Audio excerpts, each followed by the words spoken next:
An absolutely surreal scene coming out of Kabul, Afghanistan this weekend as thousands of Afghan people stormed the international airport and could be seen clinging to the outsides of planes taking off as they hopelessly tried to flee their country.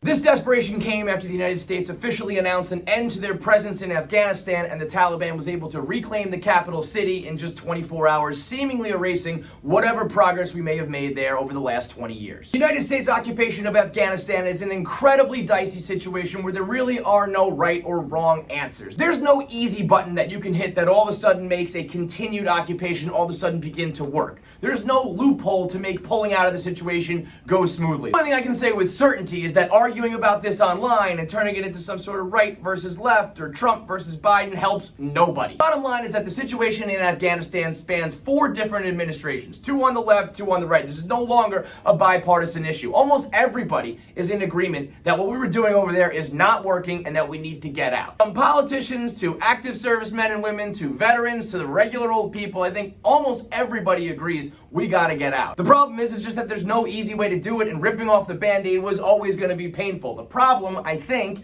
is that we didn't do nearly enough preparation to rip that Band-Aid off, and we never anticipated this level of a disaster after doing so. Now, the areas surrounding Kabul and the outskirts of Afghanistan have been slowly falling to the Taliban over this past year, but the fact that they were able to reclaim Kabul like that, as soon as we announced that we were ending our occupation, I think goes to show that whatever progress we thought we made, whatever sort of government or security we thought we installed, there really was never any foundation, and it did seem like a house of cards that was just waiting to fall.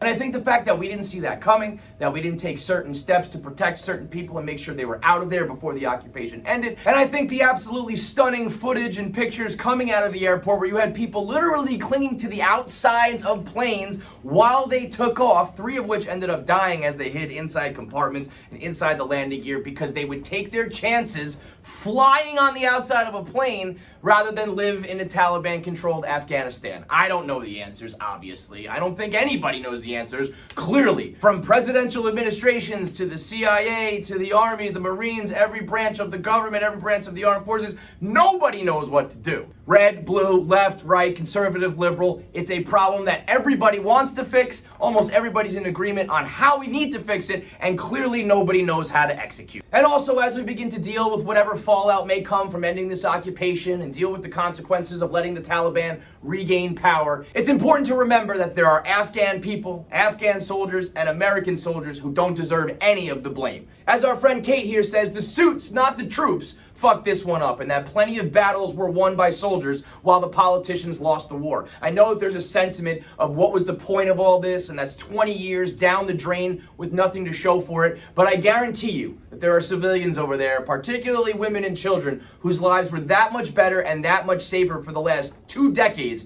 because of the work our vets did over there.